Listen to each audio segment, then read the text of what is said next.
എന്താ നാത്തൂനും നാത്തൂന്മാരൊക്കെ കളിയും ചിരിയൊക്കെ? എന്താ വിഷയം? ഞാനുകൂടിയാണ് കേൾക്കട്ടെ. ഇതേ ഞങ്ങൾ സ്ത്രീകളുടെ മാത്രം വിഷയവാ. സ്ത്രീകളുടെ മാത്രം വിഷയോ?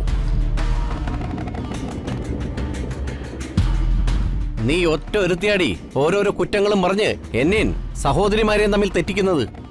പ്രകാശേട്ടാ, ആവശ്യമില്ലാത്തത് പറയരുത്. ഭർത്താവിന്റെ പ്രവൃത്തി ദോഷത്തിന് ഭാര്യയെ കുറ്റം പറഞ്ഞിട്ട് കാര്യമൊന്നുമില്ല. ഞങ്ങള് പറഞ്ഞോണ്ടിരുന്നതേ പ്രകാശിന്റെ വീട്ടിലെ പാലുകാച്ചലിനെ കുറിച്ചാ. പാലുകാച്ചലിനെ കുറിച്ച് എന്താ ഇത്ര പറഞ്ഞ് ചിരിക്കാൻ? ഭക്ഷണം ഏതാണ്ട് കുറച്ച് ബാക്കി വന്നപ്പോ അത് വീട്ടിലേക്ക് എടുത്തില്ല. ഗൃഹനാഥൻ അതിന്റെ വിലയിട്ട് കാറ്ററിംഗുകാരുടെ റേറ്റിൽ കുറച്ചെന്നാ നാട്ടുവർത്തമാനം. എന്തിനാടാ ഇത്ര എച്ചിത്തരം കാണിക്കുന്നേ? അതടി റേറ്റിൽ കുറച്ചു, അല്ലാതെ നിന്നെ പോലുള്ള ദരിദ്രവാസികളെ ക്ഷണിച്ചു വരുത്തിയിട്ടേ മൂക്കുമുട്ടെ ഞണ്ണാൻ തന്നില്ല. ഞണ്ണിയ ശേഷം ആനക്കെടുപ്പതുള്ള പാർസലും ചുമന്നുകൊണ്ട് പോകാൻ കൊതിച്ചവർക്കൊക്കെ ചിലപ്പോ വിഷമമായി കാണും. അങ്ങനെയുള്ളവരെ എന്ത് വേണമെങ്കിലും പറഞ്ഞോട്ടെ. പ്രകാശനുണ്ടല്ലോ പുല്ല്. ആ പിശുക്ക് അതിഥികളുടെ കയ്യിൽ നിന്ന് പണം വാങ്ങുന്ന കാര്യത്തിൽ നീ കാണിച്ചില്ലല്ലോ. എടാ, മനുഷ്യനെ കുറച്ചൊക്കെ അന്തസ് വേണോടാ, അന്തസ്. വൃത്തികെട്ടവളെ. എന്താടാ നീ എന്നെ വിളിച്ചത്? വൃത്തികെട്ടവളെന്നോ? അതെ. നിന്നേക്കാൾ വലിയ വൃത്തികെട്ടവൻ വേറെ ആരാടാ ഉള്ളത്?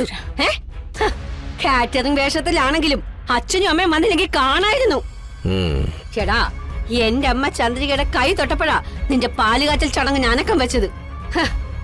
ഇല്ലെങ്കിൽ പാലുകാച്ചലിന് പകരവേ അവിടെ ചൂലുകാച്ചൽ നടന്നേനെ. എന്നിട്ട് അവരെ വിളിച്ചിരുത്തി ഒരു നേരത്തെ ഭക്ഷണം കൊടുക്കാൻ നിനക്ക് കഴിഞ്ഞോടാ ഈ എരപ്പേ? അവര് കഴിക്കേണ്ട ഭക്ഷണം കൂടിയല്ലേ നീ കാറ്ററിംഗുകാർക്ക് തിരിച്ചു കൊടുത്തിട്ട് പണത്തി കുറച്ചത്? നിന്നേക്കാൾ വലിയ നാറിൽ വേറെ ആരുണ്ടടാ? നാട്ടുകാര് പറയുന്ന കാര്യം സ്വന്തം പെങ്ങളുടെ നാക്കിയെന്ന് കേട്ടപ്പോ സമാധാനമായല്ലോ. സുചിത്രടുത്തി, വേണ്ട. കഴിഞ്ഞതെല്ലാം കഴിഞ്ഞു. ഇനി അതിനെ ചൊല്ലിയൊരു തർക്കൊന്നും വേണ്ട. ലക്ഷങ്ങൾ മുടക്കി കഷ്ടപ്പെട്ട് ഞാനൊരു വീട് വെച്ചപ്പോഴേ കണ്ട എംബോക്കികൾക്ക് പറയാനും ചിരിക്കാനും ഒരു വിഷയം കിട്ടി. വെറുതെ അല്ലടി നിങ്ങൾ ഒരുത്തികൾക്കും സ്വന്തമായിട്ടൊരു വീടുണ്ടാവാത്തത്. ഇതൊക്കെയല്ലേ മനസ്സിലിരിപ്പ്? കണക്കായി പോയി. ശാപം പിടിച്ച നിന്റെ മണിയറ കെട്ടണത്തെക്കാൾ ഭേദമാടാ ഈ വാടക വീട്. സുചിത്രേ, നീ ഇങ്ങോട്ട് വരുന്നുണ്ടോ? ഇല്ലെങ്കിലേ ഈ പേ പിടിച്ചവളെ ഞാൻ ചവിട്ടിക്കൊല്ലും. എന്റെ കയ്യിൽ നിന്ന് മാങ്ങ പറിക്കാൻ പോവോ? ഞാൻ ചവിട്ടി ഞാൻ ഭിത്തികേറ്റും. ആരാടാ നിന്റെ കുഴിത്തിരിമ്പ് പിടിച്ചോളാ? ആരാടാ? എന്നെയുണ്ടല്ലോ നിനക്കിന്ന് ഞാൻ.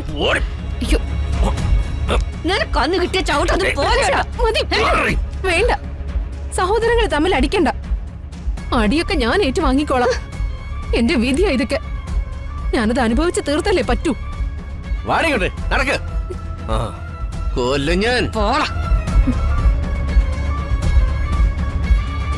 സുത്രേ, നിന്ന് അഭിനയിക്കാൻ നിൽക്കാതെ വന്ന് വണ്ടി കയറി. എടുത്തേ.